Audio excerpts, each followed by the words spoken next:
or the tummy the rash. So we're back. So yesterday evening, the last thing I did was fit the temperature gauge. The dash is solid. Fitted this little collar over there, and the Woodruff key is in. Okay, so that holds that. Temperature gauge has this kind of wire here, this cable, full of wax. And when this is in contact with the water, the cooling system, and it's heated, it starts expanding and it pushes the needle. Simple as that. So that is where we're at. I did a little bit of, yesterday evening I kind of went ahead of myself and fitted the battery tray and a lot of the dash without recording it. As I said, because that was already recorded before, the mounting of the voltage regulator and the solenoid and all that was already covered. So I'm trying to just keep things a little bit more, we'll say, about progress and stuff that hasn't been seen. So this is the long throttle rod, a very, very specific part to the Ferguson 35 and Massey Ferguson 35 petrol and TVO. And it has two captive nuts in it here, UNFs. So we're just going to clean up them threads, because the end of this goes through the thermostat housing. So the plan is today is to fit the thermostat housing and fit this through it. But because I've done a lot of work on the thermostat housing already, I want to just make sure that this is all okay and ready to go. There's two fairly specific UNF bolts that go through these. They have a 7/16 head, and I know for a fact they are hard to find. I think I found one easy enough. This is why I said it before and I'll say it again, it's so important to collect up your nuts and bolts, sort them out into a kind of a tray or something, compartment tray, because I can tell you one thing, there'll be a time when you really do need them. So that's cleaning up lovely there. And it makes such a difference when you can put your hand on the proper nut, bolt, whatever, the right thread. So this is a lovely quality part. I don't know, is it actually, it's meant to turn that, so we'll see. Yeah, it's a bit stiff. This is a friction disc here, a rubber friction disc. That's designed so that when you move your throttle with the spring push on the back of that, it keeps your throttle where it is set to. So we have, yeah, it's freeing up a bit. I didn't want to use too much penetrating oil on it, obviously, because you'll end up with no friction in the friction disc. So the bolt that we use, this is actually a brand new stainless steel UNF. I think that is about right. Yeah. So that is good. So we'll see if we have another one of them. So this is one of my compartment trays here. So we look in here, and there's another one there. So they're a little bit long, but it's a lot better than trying to go into your hardware store here in Ireland and coming out with a metric. What you'd have to do with this, if you didn't have the bolts, is you'd have to put in a small bolt metric that'll actually go through the nut, and then put your own nut on top of it. Doesn't look great. Whereas with a bit of effort, we get the proper one. And I think that is the way forward. Yeah, so that's that. We'll just get another washer for that.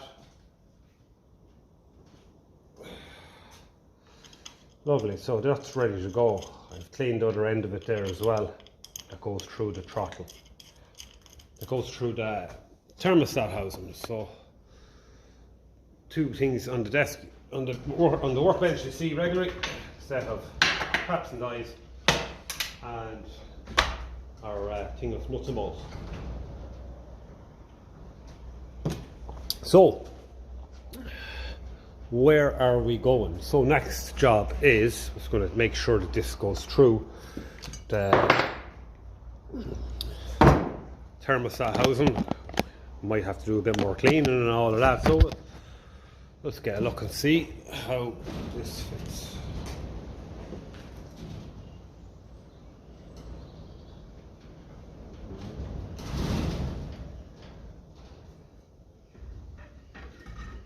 No, that's going to be perfect. Yeah. So it goes through there, like the Ferguson 20 as well. Goes through that hole. Okay, so what I'm going to do is I'm going to go setting up over here for fitting the thermostat housing. We have our temperature sender unit hole there. Cleaned out, shot blasted. Can't see why that wouldn't do its thing now. Okay. We did great work on all of these nuts and bolts that were missing. So it really should. There's a bit of gasket glue left on that because, as I said earlier on, I've run out of the well seal. So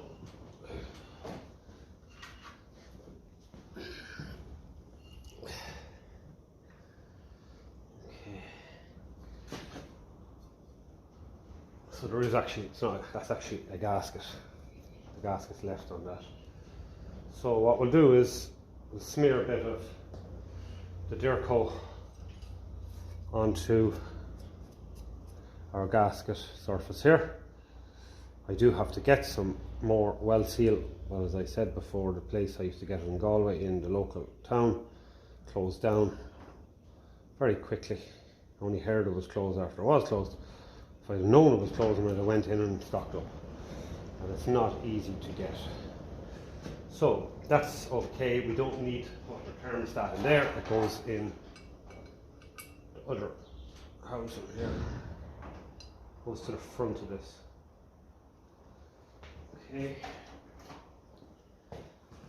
Okay. I did have awful problems getting my own one of these to seal the thermostat housing. They do suffer from corrosion and all of that. So that's the long bolt there, so we'll get that. And Tyrone tractors were very careful, you know, when you're putting these parts together, and they made sure to give me the long one because otherwise we could be in a bit of bother. That's a very specific bolt, that. Right, so start tightening that down.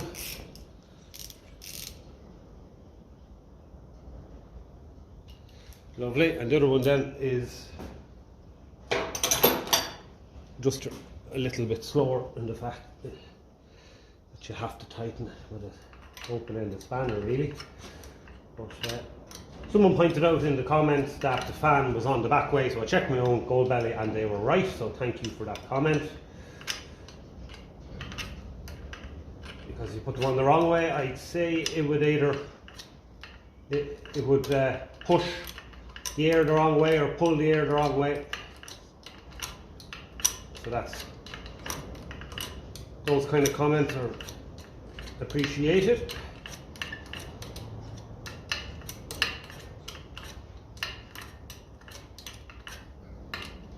So that's tightening down there nicely.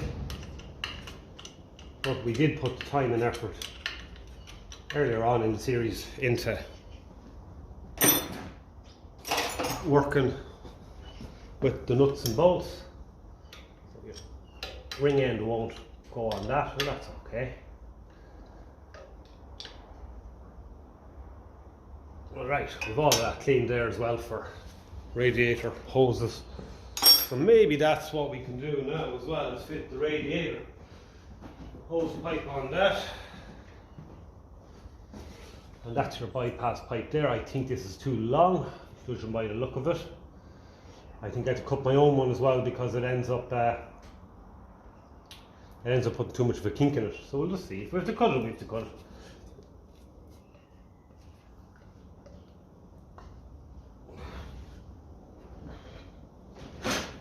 No, we won't have to cut that, I don't think. There's not too much of a swan neck in it there.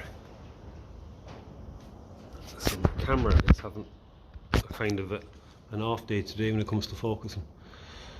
So I want to be really fussy, I could take a bit off it, but what we'll do is we'll pick out 2 hose clamps for that, 2 double E's, and we'll see how it looks when they're on. Okay, this is known as the bypass pipe. This is the pipe that helps the water keep circulating while the thermostat is closed. Okay, so push. No, it's the bottom one you put on first.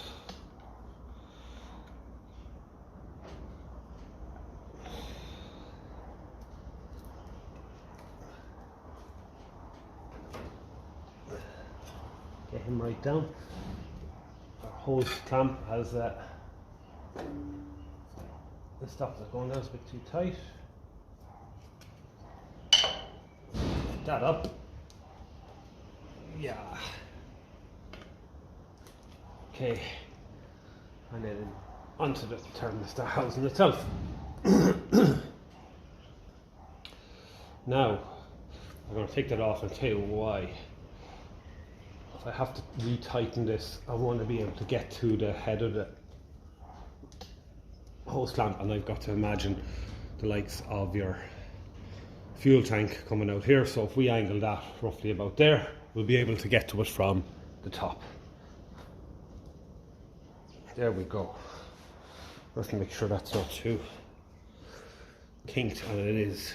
It's too kinked.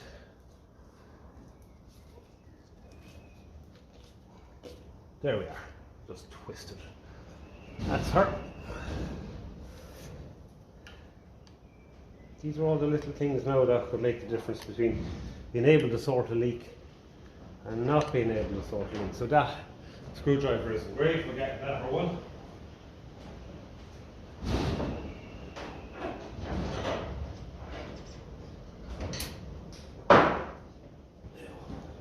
Wind is picking up.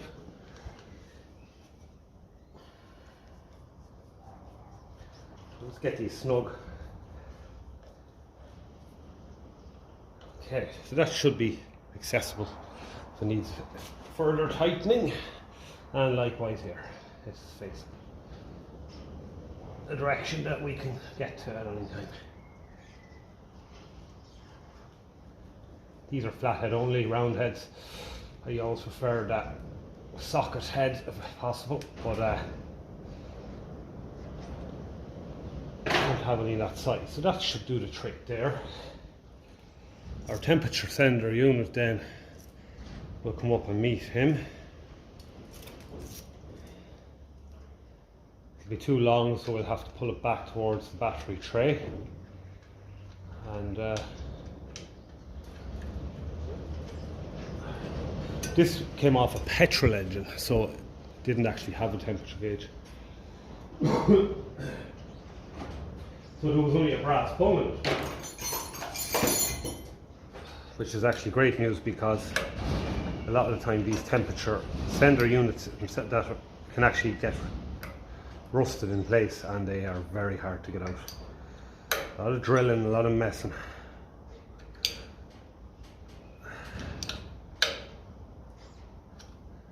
Okay, so that's good. So it's too long, so we'll just pull it back out of the way. And we can tidy that up under the battery tray. That's coming together. Lovely. The next thing is going to be thermostat. Okay, so we have thermostat,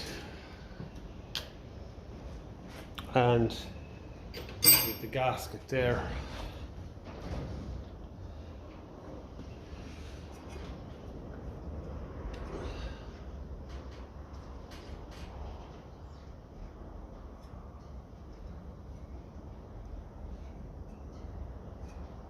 Yeah, so as I said, I had problems trying to get my own one of these to seal.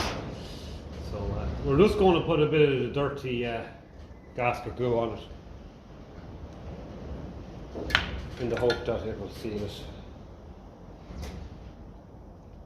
Right, so to get to the other end of the thermostat housing.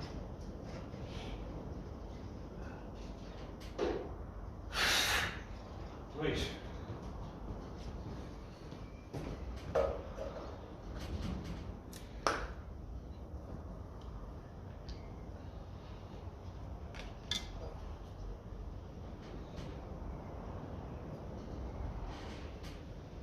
It is a bit of a nuisance when these keep leaking, because you know, you take off your radiator, drain out your coolant, fill your radiator, you usually end up splashing water everywhere, and then you don't know is there a leak or not. So it is nice. It's yet to happen to me, I don't think, but it's nice when you're working with your cooling system that you can just get it to seal first time around.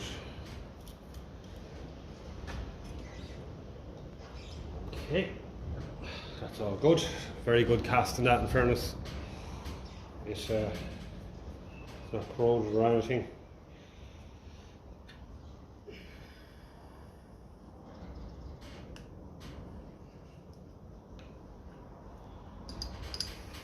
Right, UNC coarse thread bolt going through.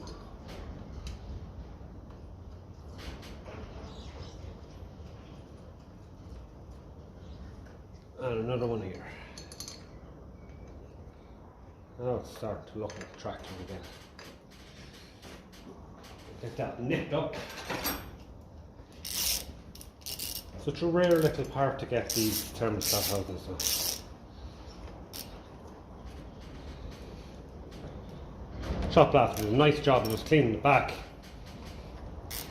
and it's ideal for cleaning in around where that temperature sender unit has to seal as well. It's kind of a cone shaped in the casting there. So our thermostat is in. I'm just making sure, because it's a very simple mistake to leave the thermostat out. So that's hopefully enough. And what I'm going to go at next is we're going to run the long throttle rod. It bolts into them two holes there, runs down through here, through there, and we start fitting on our bits onto this lad here. So let's go and get that and offer it up. Okay, let's get this throttle rod fitted. That'll be the next thing now.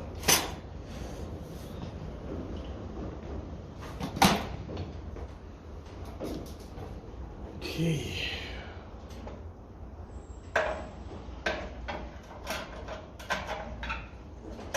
Little bit awkward. It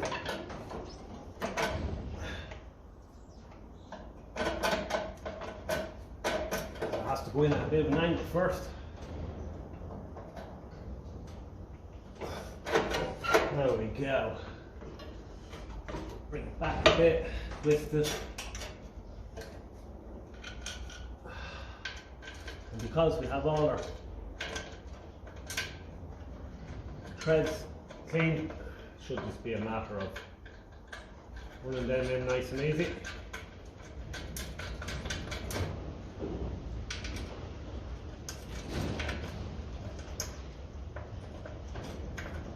That is the beauty. That's the beauty of it.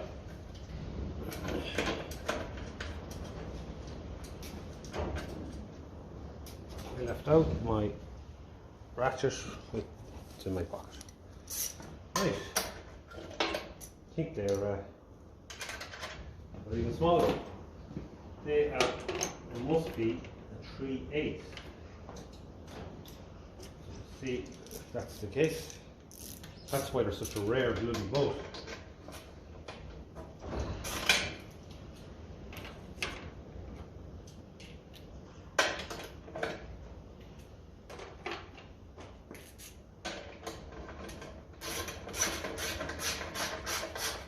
There we go.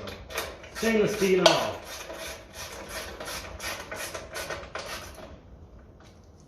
Right. We are ready now to fit this part onto the end of the throttle rod. So you got a U-clamp here. So you loosen off the 2 1/2-inch nuts. widen the clamp and should be ready for fitting then. But what I like to do is put on spring first in under that thermostat housing, like so. Put it on in there. That goes on over the end. It'll be a little bit awkward. Mine needs a little bit more loosening.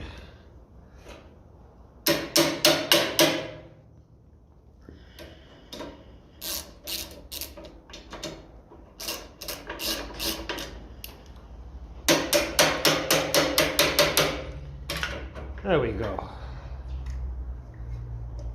It has to go in enough so that this little lad here, I'll bring you around a little bit, the lighting is not great this side of the shed. You have to bring that, push it in enough so that the little clip around it there sits underneath the throttle rod, and that kind of helps set the tick over and all of that. At the same time, we have to have room for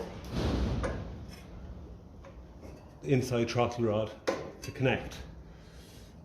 So want it all roughly straight, so it needs to go in another bit, I think.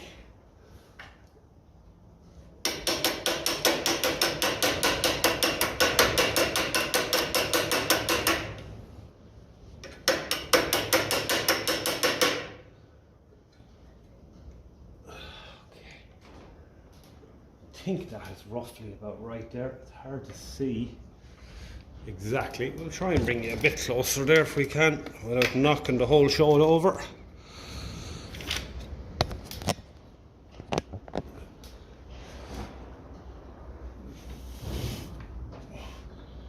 Right, I think that is probably going to do it. We don't need to tighten it up yet because we have to set it. But we do want to make sure that this inside throttle rod in there, you probably can't see it great, that has to be working nice and free. So I actually have to pull it forward a bit because I don't want it hitting off anything in there. So we're talking about the governor here and springs and weights, and you know yourself, you don't want to be affecting the working of that.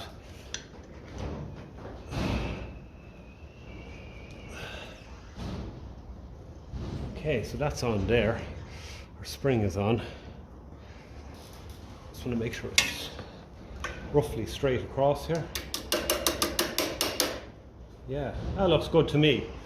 So what I'm looking at is something similar to that. This isn't getting caught on the thermostat housing.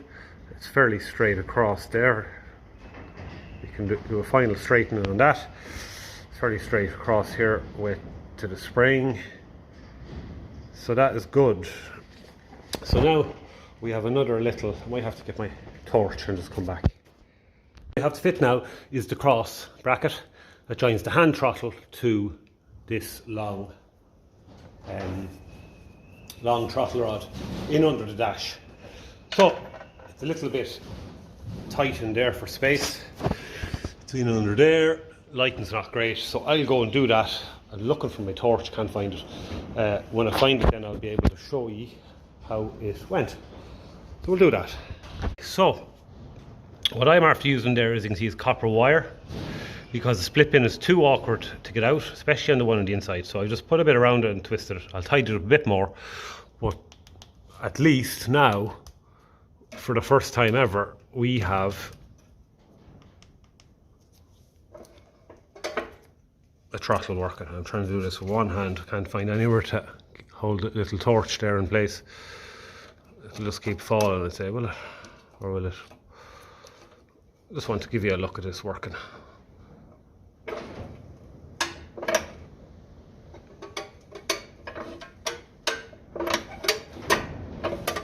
Perfect, feels good. So now we can set this to the idle position. We can move up the other end here. Where will I put the camera? And we can set our idle on the throttle. Governor, whatever you want to call it, over this side, the governor control, the throttle control. We're going to set it so that in the idle position, the spring there will help us. And how that helps is, you know, you can see straight away that's moving back, and that's okay, but we're going to have to keep that in the idle position. This is all a little bit stiff and all of that, so we'll loosen this off nicely.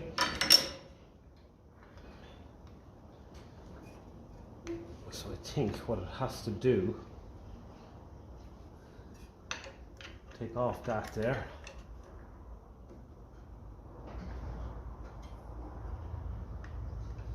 If I'm not mistaken, I might have to get something like that, isn't it?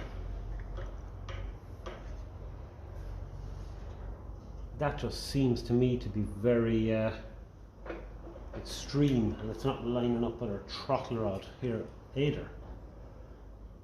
Okay. And to take that off, to take off the dynamo, a lot of the time it's very hard to work with it otherwise. So we'll just take out this nut and bolt here and see, going through it.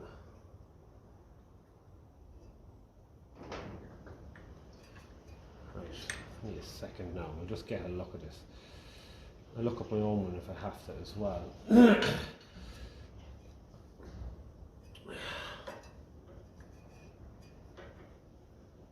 Yeah, that seems very, should just be touching, but we're still too high on this throttle rod in there. So we have to lower that. That can be lowered. So I'm going to go and lower that, shorten it I should say. And we'll try that again. We have a throttle control doing exactly what it's meant to do. See that flexing a little bit there on the idle, and it's picking up then and giving rev. A little bit sticky, but we'll get on. My own was like that as well. They all free up eventually. So the next thing we can do now is fit the radiator. So we're just picking out the pipes there. I got a new set of coolant pipes for this. I might put it over this side, it's a bit better light. Yeah, that's a lot better. So we'll see how this fits. Right.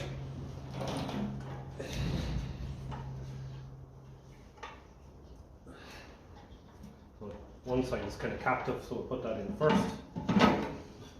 The other side then can swing in. Well, that fits lovely. Top hose pipe, then we just have to get two double E clips, hose clips 4. I have them here. So I always put these, that's actually, they're fairly big. You see if they go a bit smaller, they're nice. They're a nice clip. Let's make sure the camera is actually looking at what I'm doing there. It's not. So top hose pipe.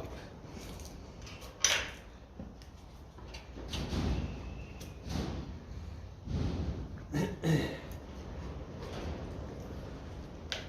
sure we're, there's a bit of a curve in this pipe, so we'll just have a twist here and see what way is the best way to fit it. Maybe onto the radiator first. Then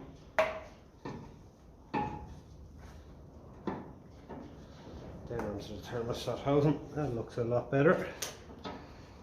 I'll try and get it roughly straight.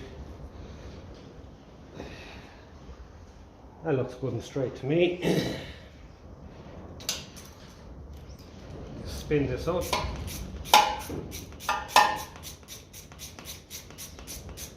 It's a bit big, but it'll do the trick. These are things people can change down the road to their liking.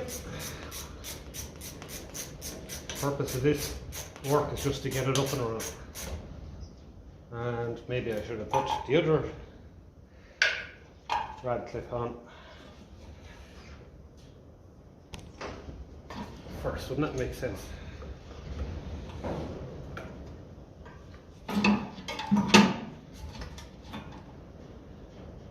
Of course, the whole lot has to come up. If we can do that again, it's not the end of the world. The most important thing is it looks like everything is fitting and lining up very well.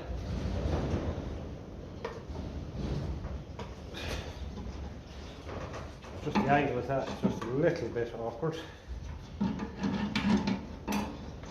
get started.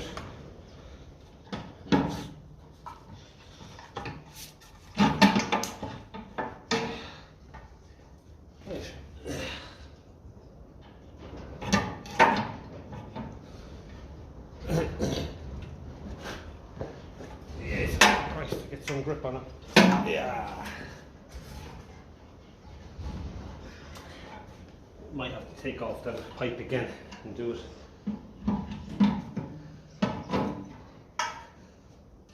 Do it the way we did it originally. Yeah, that's what we'll do. Kind of has to go together really.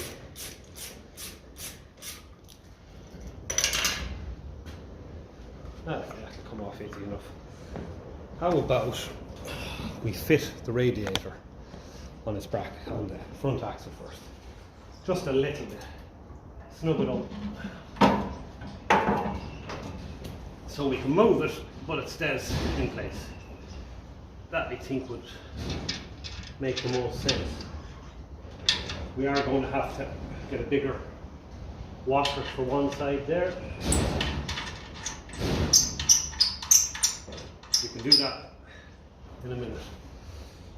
Looks like someone was just filing or grinding a little bit, just widened it, so we can just fit a wider washer and that to keep that in place. For now, we can swing it out.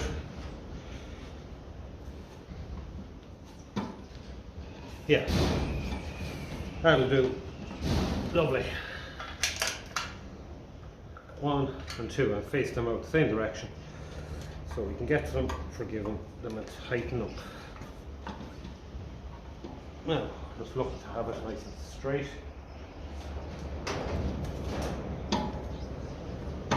And it's fitted. Yeah, that's about perfect. Now we can tighten them up in comfort.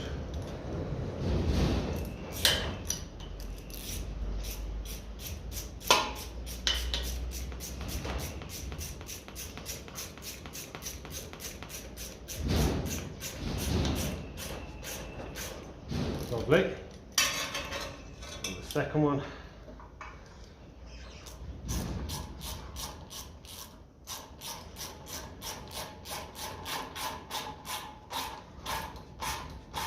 Thing of beauty. Okay, so now the next important thing is that this doesn't get in the way of that fan blade.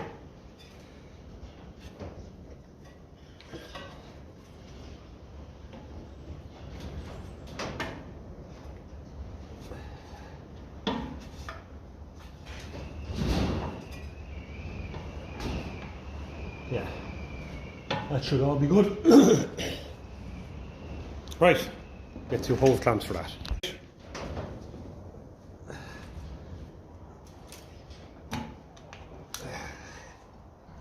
Radiator push right in. Keep this hose clamp where it can be set handy. We have to tighten it.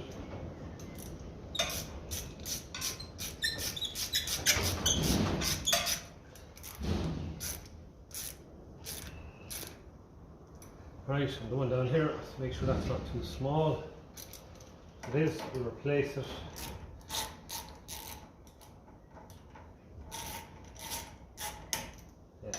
That one's too small because it's got the opening there. I don't think we're going to go getting that closed, are we? Let's try. Any question at all, we'll replace it.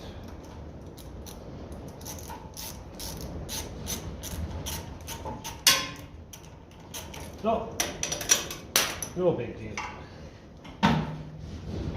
Get a bigger one. Nearly there though on the cooling system.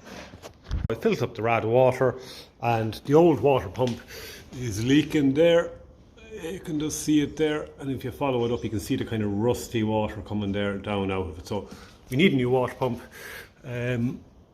This was leaking. I just give it a tighten there, that should be enough. All our hose pipes are good. Thermostat housing is good. I had to do a lot of sanding and flattening on that. That is usually really hard to get to seal. See what's like under there. We seem to be sealed there.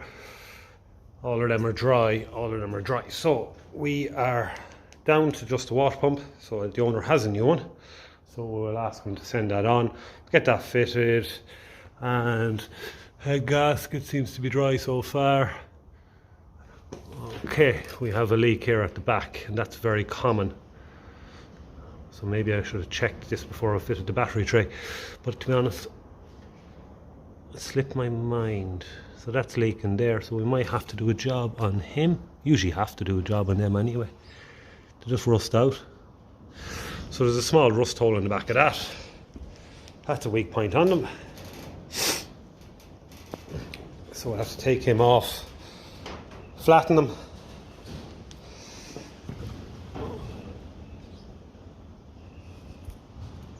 Be a pinhole in them, put a bit of epoxy in them, and go again. Or I might be able to clean him up where he is with the Dremel, and dry it, blow it out with the air gun, put a bit of epoxy on it, and that should do it. Right. Nothing out of the ordinary, to be honest with you. So we'll have to let out the water. There's no point leaving it in. Let out the water again. And we'll talk to the owner, get him to send the water pump. That'll be a quick, easy fix. And in the meantime, we can be cleaning up the back of that when it's dry, blow it with the air gun and put a bit of epoxy on it. Hopefully that'll sort it. But apart from that, it's starting to look fairly bloody complete now, in fairness. Like when you put the fuel tank on that and the steering wheel, you're starting to look a lot more complete. You know, you're only talking then the air cleaner, which is one of the last things I'm going to put on because it's not important. The heat shield as well, not important. We have to obviously get running and see, is this oil pressure line leaking at either end. If it is, we'll give it a tighten up. All of that kind of stuff. So yeah, that's where we're at. Making progress. The odd little setback, but to be honest with you, it's nothing out of the normal. So the air filter is going on. I blew it out. It was in the parts washer there. So it just wanted good blowing out with the air gun. And made sure it's clear, all of that. And it's a little bit tight in the back here because we have the air intake pipe. And I also fitted, and I didn't record that because that thing is very old. You have to take off the air filter, if you ask me, in my bit of experience with them, to get the air intake pipe that goes down to the carb off. So tighten this up. This one is just awkward, the other one isn't. I'll show it all in a minute now. But it is great that we got all of the threads loosened and cleaned up with a tap. So we have the pipe on up to just the Jubilees, and we've that lad on down there again just to just the Jubilees. So then we just fill the bottom of the oil bath with oil that has been repaired there, so we can fill him with oil, give him another clean out, and we can fit him with this big kind of a Jubilee, and we should be technically ready to go. Now let's give a better look with the torch. Let's see what's going on. So air intake pipe, here it is. I'm not sure what that's for, but it's on it. So it's starting to look a lot more complete. I do have the pipe that goes from there into the dash, so I'll go and route that out and we'll try it for a fit. Found that pipe.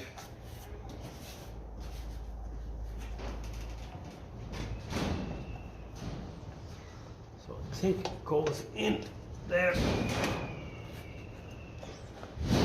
Little bit of a wrestle to get it in. There we go. And it goes down on top of there.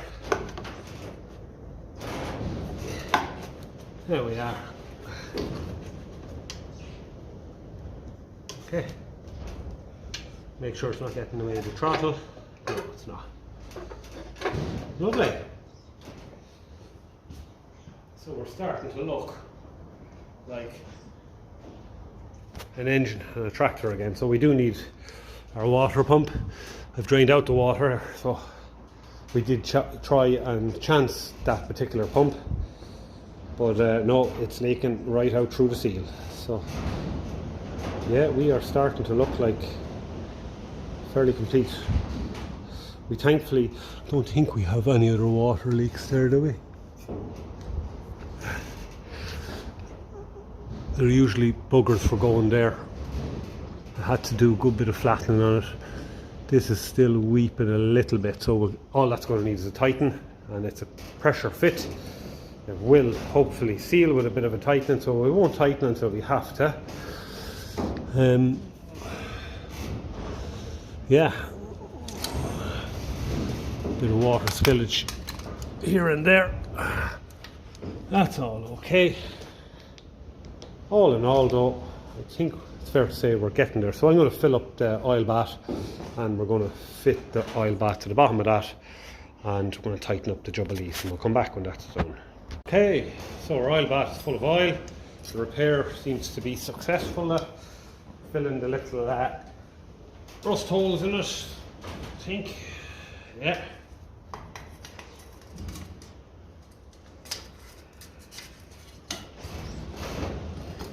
I filled it just below the correct level, but the last thing I want is too much oil in, because it'll suck it straight into the engine. That's not what you want. Into the carb and all of that. That's not what you want.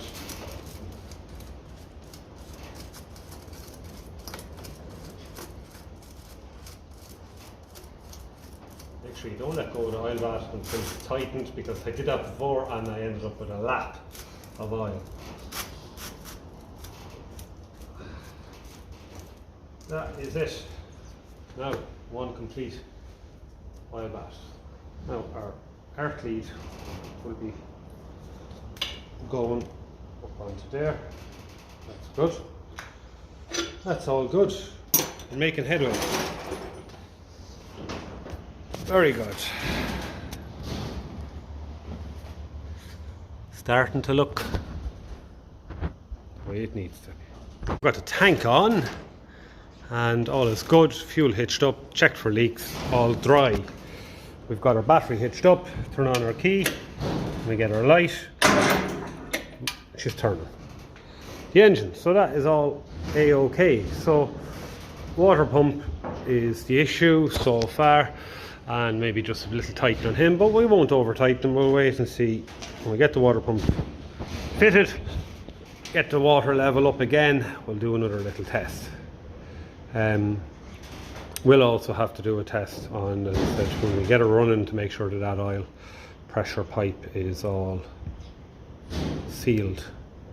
That's important. It can be a bit messy if it starts, you know yourself, leaking out under the gauge. Also got the choke rod fitted, going into the back there. You can just see it there. It doesn't have a knob on the end of it, but it works as it's supposed to. Okay, so that's all good. So that's perfect.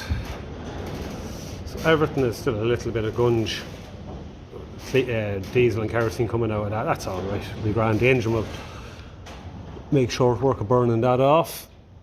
So the silencer fitted on again, and charging system hooked up all the throttle is adjusted on the governor and all of that, so it should be nearly there. Once we get the water pump sorted, we can start it and get it up to temperature. We have our temperature gauge in. We keep an eye on the oil pressure, and you can see what's what then. Yeah, so that's where we are, and I think that's where I'm going to leave it for today. To hopefully we get the water pump, and we can start stripping a little bit then to get that fitted.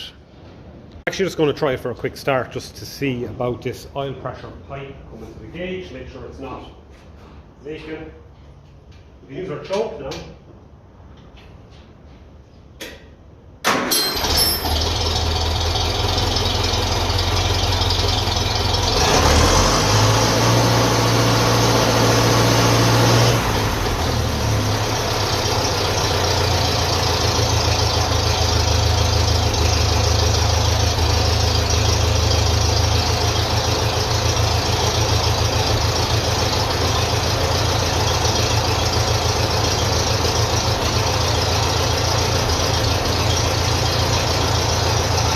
That started well.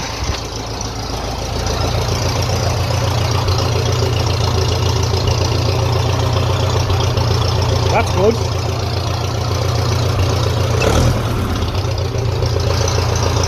And we're charging as well.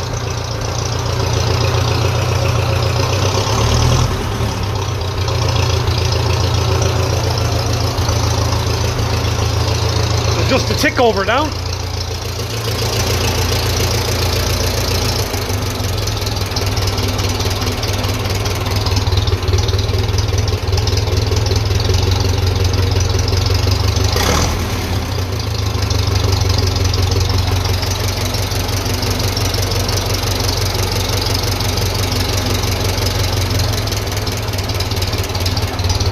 Adjustment needed on that to lengthen it, that's okay.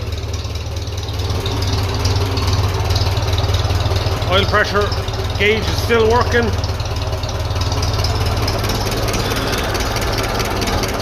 No leaks.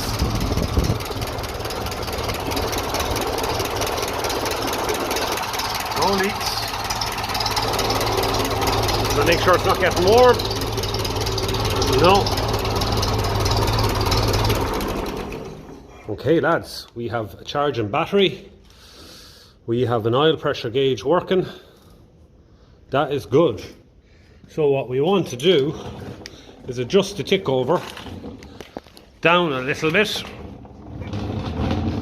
So we're going to lengthen this rod here, and we're going to give him a spin or two. Okay, so lengthen him to, yeah, give a chance and just at that. I just want to get the tick over. Right, and okay,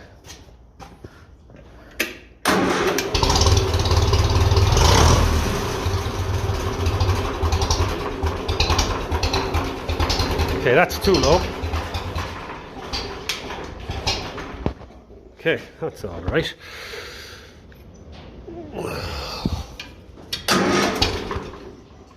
Okay, that's all right.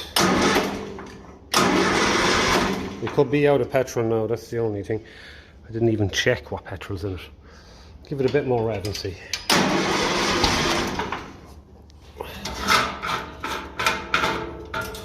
Didn't even check and see what sort of petrol's in there. Anyway, I'll get the torch and have a look in there and see what's going on, but I think it's fair to say we are looking fairly good on the oil pressure gauge. I'm delighted with that. It's great that it's still charging. So yeah, we'll just do a little bit of work on that tick over. Okay, we'll just give it another quick start there. Played around with it a little bit there.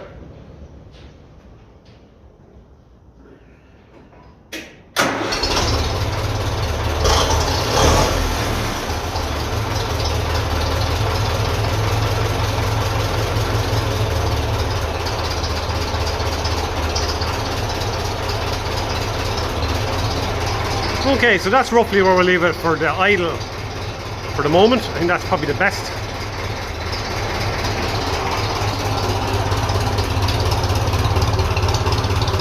Temperature gauge is even starting to lift, so that's good. So that's perfect, and we're not leaking anywhere there or at the gauge. So that is great news, really is. I'm very happy with that. It's great to see our temperature gauge working as well. Yeah, it's barely starting to warm there. Well, it is a little bit, yeah. So motor pump, fill it full of water, make sure there's no leaks, and yeah, charging our battery. Voltage regulator is kicking in exactly when it should be. I couldn't be happier, to be honest with you. It's great. There's always a few little setbacks, but all in all, we're starting to look very complete. With our air intake system, I had to just adjust idle jet there just to lean it off a bit, because without that intake pipe and the drag of the air filter, it runs leaner. So I had to just take into account the fact that it's going to run richer when it has to draw all of that. So great to have the choke working. It's one less thing you need to have your hand on. Happy with idle, that's good enough. It's very easy to change that anyway. So yeah, we are making good progress, and I think apart from the heat shield, we're actually nearly have all of the parts that need to be on it. There's lift arms there. They're not exactly what you call important to get it up and running. So let's hope that when we get that water pump on and we get a rad cap on that and pressurizer up, that it'll still be leak free. And if it is, a little bit more fine tuning here and there, and if we can get the cooling system to sealed, pressurized, we can bring it for a little spin then and make sure that it's meant to do what it's got to do. But until then, I think I'll leave it here for today. Probably said this earlier on in the video, but no, I said I'd chance it for a start. So we'll come back when we have a little bit more to show you.